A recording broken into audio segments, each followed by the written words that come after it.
Hello everybody, welcome back to the FM24 Youth Academy Challenge with Folkestone Invicta. It is the end of the season. How did everyone play? How did we get on? And did we hit our objective of finishing around the 10th place mark for the season? Let's get into it. Yes, hello everybody, welcome back to the save, and fellow managers, I am delighted to say we finished 9th in the Premier League. We have got into the top half of the table. We finished ahead of the likes of Brighton, Man United, who seem to be mimicking sort of real life and being rubbish in this save. West Ham, Brentford, Wolves, Norwich, Fulham, Everton, and then Forest, Reading and Leeds went down. But a great season for us. 38 games played, the season is over. 17 wins, 17 losses and 4 draws. So we changed quite a lot of those draws into wins this year.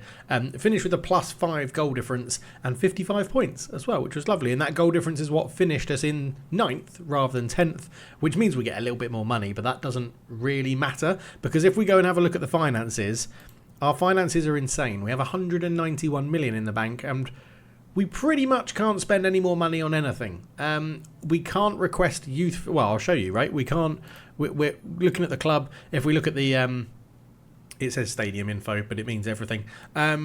We have state-of-the-art, best of the best training facilities, 20 out of 20. 16 out of 20 youth facilities is the best we can do because I think we've got that limit where our owner doesn't have enough of like a youth rating to let us to invest in more or willing to invest in more. So that's 16, 20 out of 20 for youth recruitment, 20 out of 20 for junior coaching, and our reputation is going up as well. And of course we play at the Harbour Arms Stadium. It's exactly where our youth team play as well, but we are playing at the Harbour Arms Stadium, which we can't upgrade at the moment. I don't know if it's been maxed out in terms of its capacity. Expansion capacity is 27,544, so we have maxed out its current capacity. So yeah, we're going to be needing a new stadium if we want to get any more fans in, which is interesting. And I think you can only request it once every 20 years. So we've got quite a way to go if we're going to get that, which is a bit of a shame. Other news to bring you just very quickly to update you. He's retiring. Orton is retiring and he's not becoming a coach. We've kept him around for the whole of his career in Folkestone. His last appearances came for us in the Championship back in 2039. We're currently in 2046. So he's had 7 years where he hasn't really represented us. Did have 2 loan spells out in Grand Bodo back in his native Norway. But yeah, I mean, superb for us at the first point of his career where he came through. League 2 that first season there, and then he just got replaced.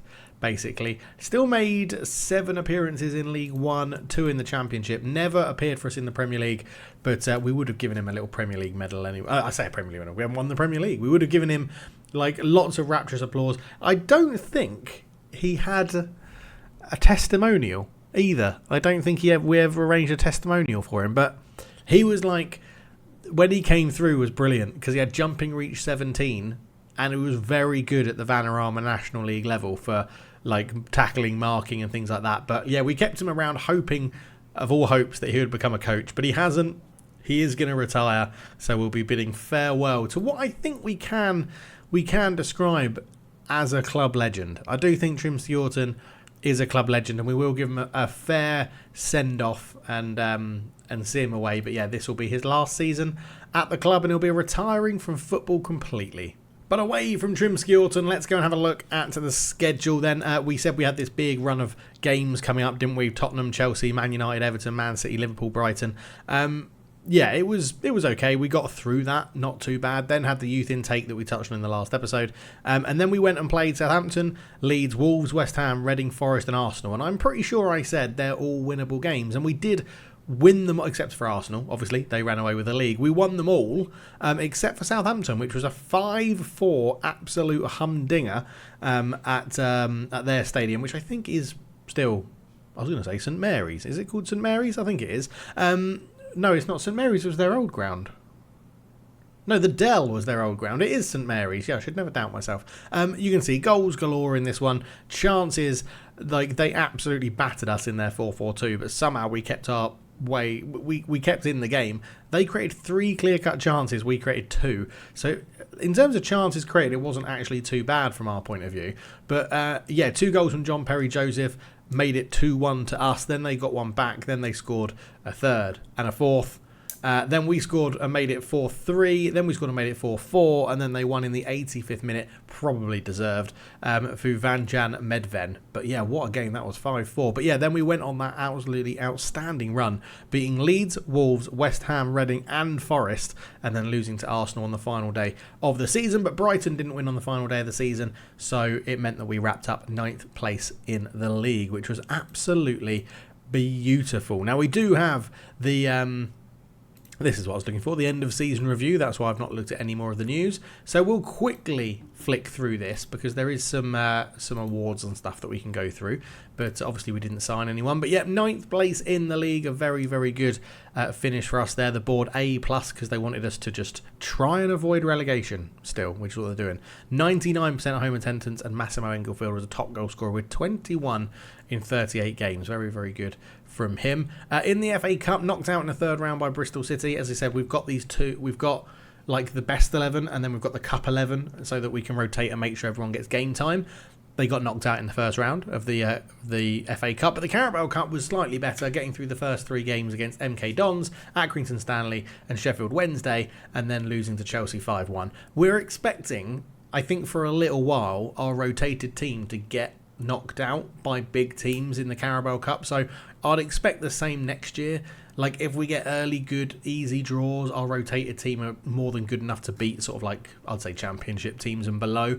But then when we come up against the higher end Premier League clubs, I think it'll be a little bit touch and go to whether we can beat them. And Chelsea smashed us 5-1 in this year. The moments to remember: 5-0 win against Aston Villa was absolutely brilliant, with the hat-trick for Englefield in that one. A 4-0 win was our match to remember. Sorry, that was our biggest win, 5-0. Our match to remember was a 4-0 thrashing of Fulham at Craven Cottage, which was incredibly good in that one. And the goal of the season, as it always does, came in a loss at home to Tottenham. Hollick got it, provided the perfect finish to an excellent team move by scoring a powerful effort from 28 yards out. So, yeah, good for him. That game was very annoying. We got a big injury, didn't we? And then Samake scored in the 101st minute, which was a little bit irritating. Reputation hasn't gone up, but it probably will at the end of the season. Sponsorship went up from last year. Broadcast revenue went down.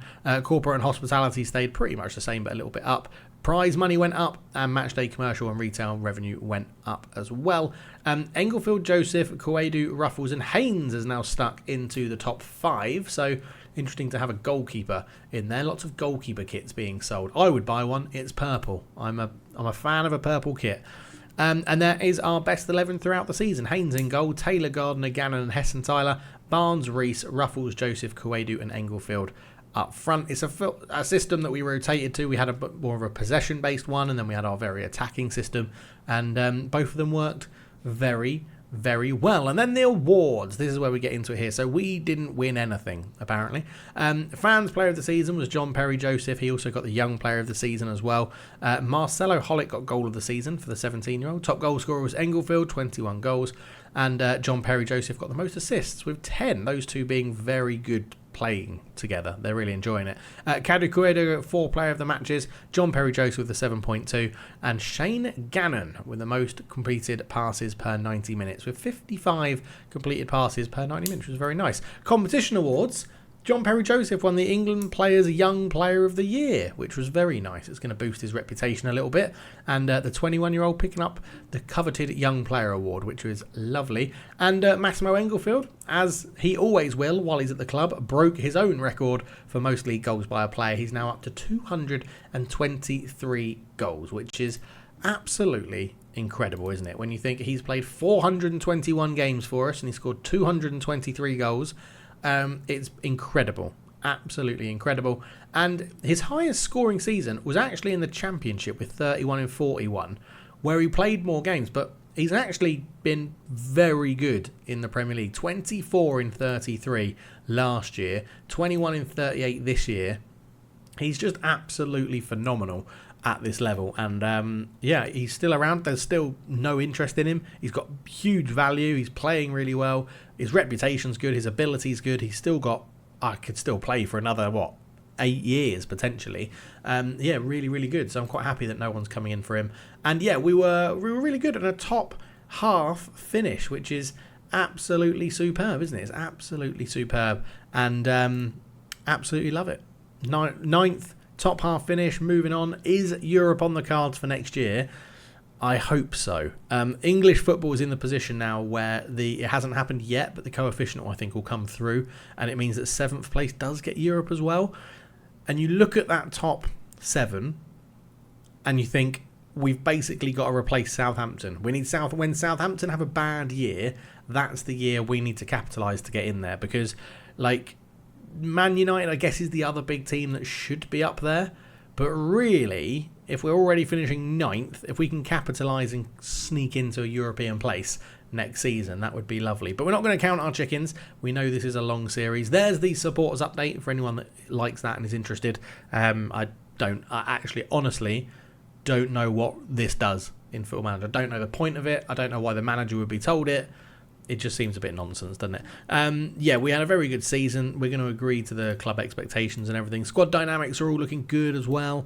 We'll tell the team that, well done. Nothing else to talk about so that we don't piss anyone off. And a new season team report. Season injuries is always a good one to look at. So Jacob Addison, who is a very highly rated youngster, did end the season in the senior team, didn't make any appearances, was still available down for the under-21s as well. But next year I can imagine him being in our rotated 11 a little bit more and being on the subs bench a little bit more, because I do think he is maybe not the next in line to Hayden Ruffles on this right-hand side. I think that's going to be Christian Parrott on that right-hand side. But Jacob Addison gives us very good support on both sides. So I do think he could be a good player for us. AD Walker, not too fussed about him. I don't think he's got too much going on at the moment. No, he's definitely going to be released on a free when his contract expires. Iham Bador could be as injured as he wants because we never play him. He's back in the under-21s. Robert Atkinson, 5 injuries is a little bit much for a youngster. But he's looking like one that will be very, very good. We're going to continue monitoring his development, see how he does. Wanted as well by Ipswich, but we'll try and fend them away so that he doesn't get any bids on him, or at least, do that thing where they bid and then say the finances weren't right. And he's like, well, I think you should accept 25 million for me. And you're like, yeah, okay, because they're not going to pay that. Riki, don't care about. Logan Smith, not too worried about at the moment. Tony Griffiths will be letting go in the summer. Ewan McLaughlin will probably try and sell. Lucas Hull with 4 injuries isn't great throughout the season. Still our currently starting left back, something we'll look to upgrade on over the summer if there's a youngster coming through. Yeah, but generally injuries weren't too bad, right? The big ones that we missed, they weren't that much of an issue. Addison and Atkinson, if they keep missing 20 or a quarter of the season or more, that is going to stump their development, and it will be hard to put them into the first team with that, but we'll monitor that next year. Everyone's going on holiday, and of course we will go to... Now, I always go to Singapore. Let's go to the USA. We'll go to the USA for our pre-season training and go from there. So diving into the squad, you can see that appearances-wise, Ben Rees made the most appearances in the season, 38 starts and 2 sub-appearances. And he's an interesting player to sort of start our squad review looking at, to be honest, because he's another one that really probably we should be starting to ease out or maybe cash in on while he's got a good bit of value. His mentals are really, really good. And I think that covers up for his lack of technical ability. He can mark and he can tackle, which in general makes him a good holding midfielder, because you can just tell him to take less risks, win the ball back, pass it to someone else, which is what we do at the moment. He's in the left-hand side holding midfield role, which is a DM on support that we tell less risks, short passes, like keep it simple, basically. He's got good jumping reach and good strength, so he is good in that role, but I feel like he is eventually at this level going to be let down by his general lack of technicals and his more pace-driven physicals, let's call them. I do think they're going to catch up with him, so we'll have to keep an eye on that. But apparently he's still got some potential to hit. 3-star potential, 2.5-star current ability. But I sort of feel like Ben Rees may have to be just eased out of not the club, the first team, because he does give us a good option at centre-back and holding midfield as well. So can be a good option at the club, but not sure he's right for the next level we want to take. So again, one we'll have to keep an eye on next year, but this year, that's a lot of appearances, isn't it? It's going to be hard to find someone to step in and do 38 appearances in a season. Massimo Engelfield, we've already touched on him, absolutely brilliant. Again, can't believe people were calling for him to be dropped. Just ridiculously good. Like, why would I drop him? He's consistently performing. He's consistently scoring goals. He's very rarely injured for the long term. Like, has unbelievable attributes in the places that you need them. Really good. Just really good. Really, really good. Our little Northern Irish striker. And is now scoring for Northern Ireland as well. 18 caps and 2 goals. So doing well for them as well. John Perry Joseph. Really good. Unbelievably good player. Plays, I've never think I've really understood how good plays 1-2s are in Football Manager as the attacking midfielder. It's unbelievable for creating chances. If you've got someone that's got amazing off the ball and amazing acceleration in front of him, the amount of 1-2s that set up Massimo Englefield are absolutely ridiculous. Like, it's so good. It's so good. But yeah, again, phenomenal player. Came through as St. Lucian. Eventually has now, I think, registered for England because he's played under 21 caps. 12 under 21 goals in 14 appearances. It's one of those, again, how no one's made a bid on him. I just don't know. Maybe the game is sort of like, oh, he's got a long contract. He's got 3 more years on his contract and he loves the club. So it doesn't make sense for other teams to bid. I don't know if that's playing into it. But yeah, 3-year contract extension. He's got a minimum fee release clause of 150 million for teams in the Champions League. So he should be around for quite a while. Kader Kuedu under him as well, like, just again another option, phenomenal. Stepped in so well on that left hand side when we realised he wasn't going to get football because of John Perry Joseph being there. Like, he's moved to that left hand side so well, like so good. And the inside forward nature of it, even though his favoured foot is his left, he is still strong on his right. But because he can't cross, but he has great attributes for everything else, it's really good. And again, now a resolute personality, came through as fickle. That's changed to resolute, which is awesome. And again, you look at it, and the only 2 better players that the game thinks in his position on the left is John Perry Joseph and Englefield, who are both in the starting 11 already. So absolutely love him. Hayden Ruffles, probably my player of the season, I think. I haven't looked into the data yet because I'm busy setting up this Python thing for a new video that will be coming soon. But I think potentially my player of the year. This was, I would say, his breakout season. He had 21 appearances last year, but 17 of them, well, not even that, 16 of them in the league came off the bench.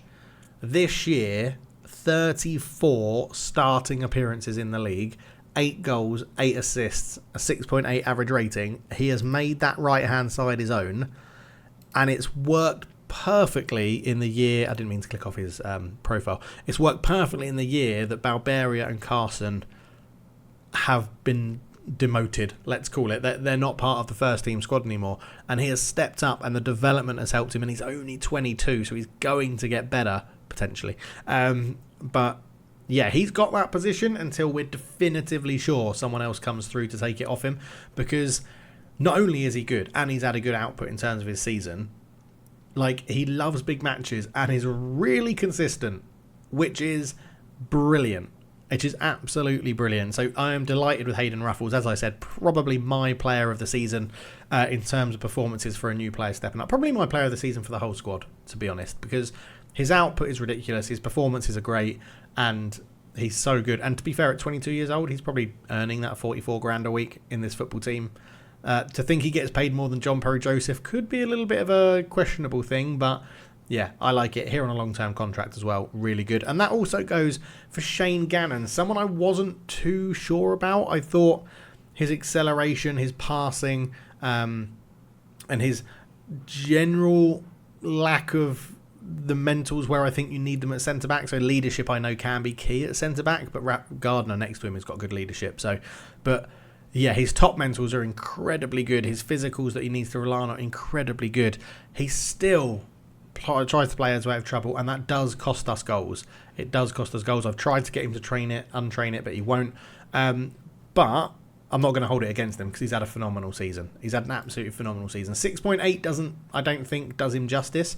3 goals, 34 appearances, again, 34 league appearances, 34 league starts. He's just been really good at the back, settled in nicely next to Raphael Gardner. Anthony Haynes in goal. Again, 34 league appearances. Unbelievably good goalkeeper. I would suggest, like I said, I haven't looked at the data, but I assume he makes many more saves than he probably should. In fact, we can look at that very, very quickly, I think. If I go into here and put my data version 2 on. Yeah, here we go. So save XG over performance, expected goals prevented.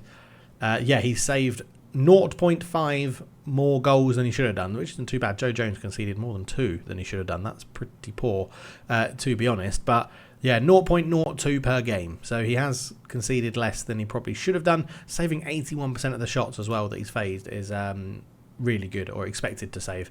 He then saves them, which is very nice. Let's get back to the other view that I wanted to do as we're going through the appearances. So yeah, Anthony Haynes is just solid as a goalkeeper. I am worried if he gets a big injury, can Joe Jones step up and do it?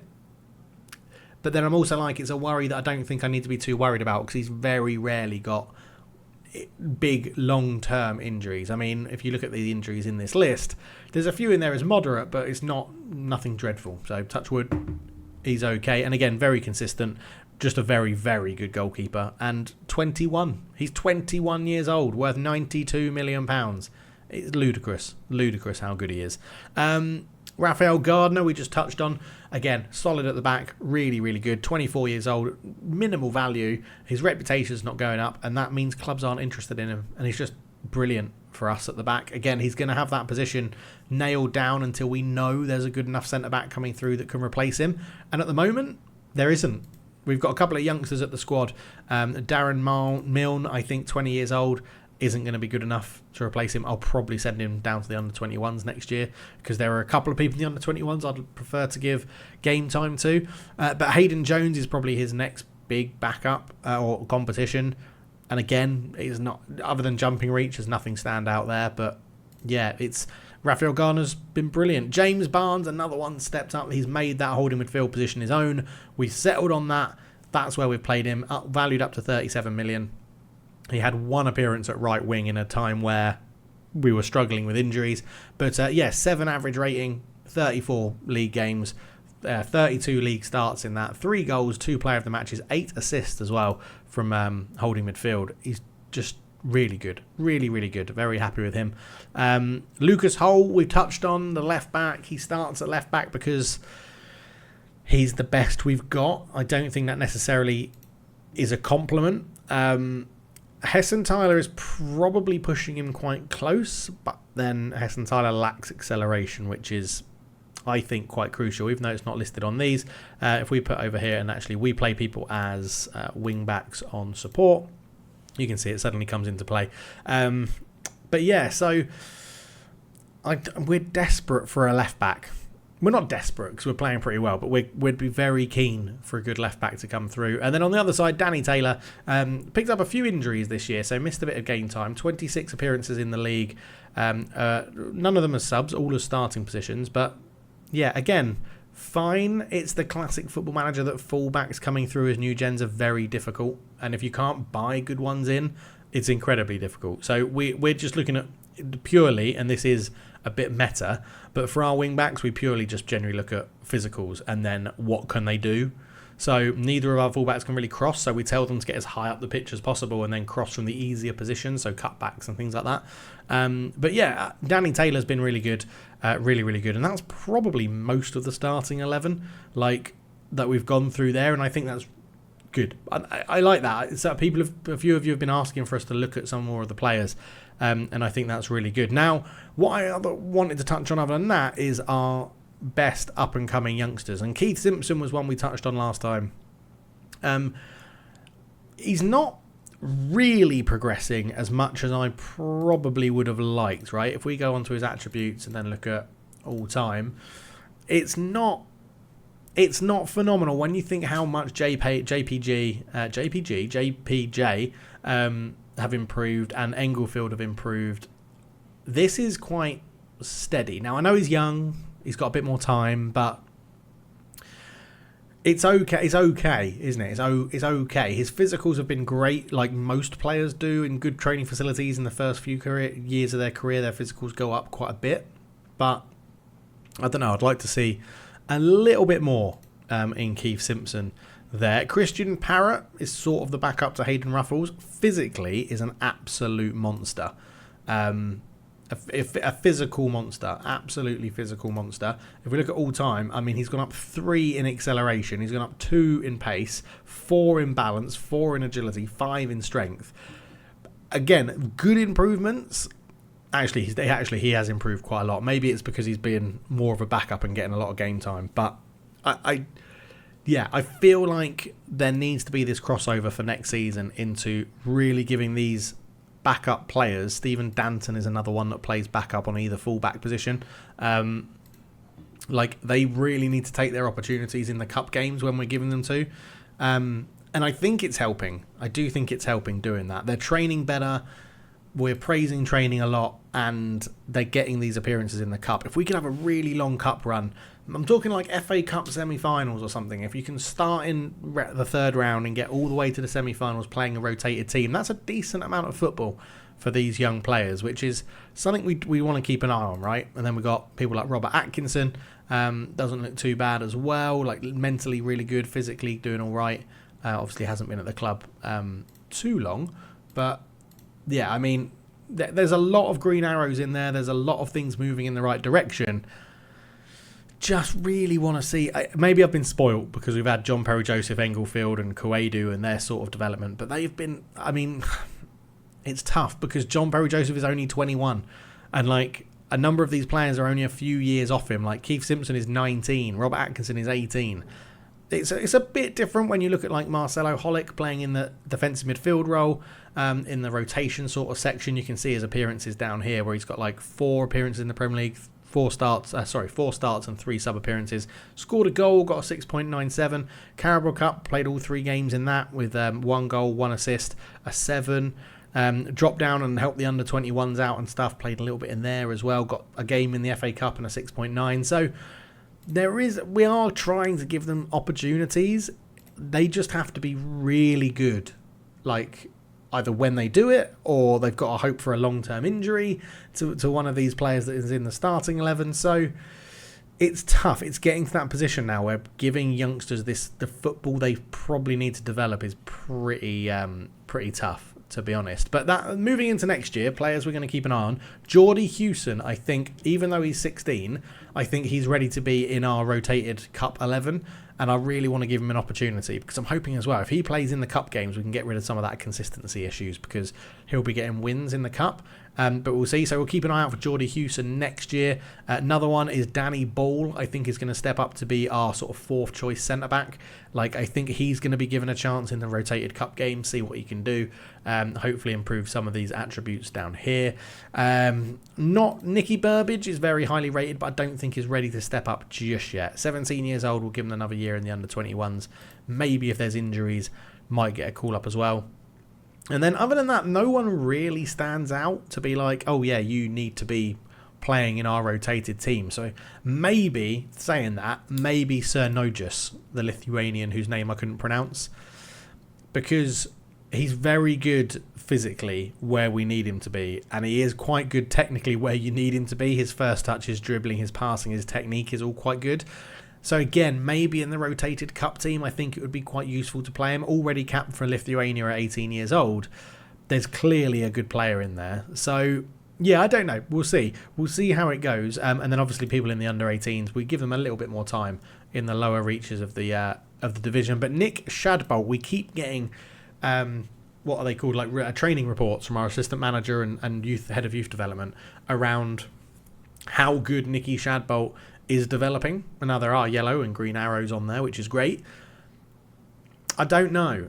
There needs to be a huge development to be anywhere near the level of Anthony Haynes, I feel, because there's quite a lot lacking in this goalkeeping stuff. He's only 17, so plenty of time to grow.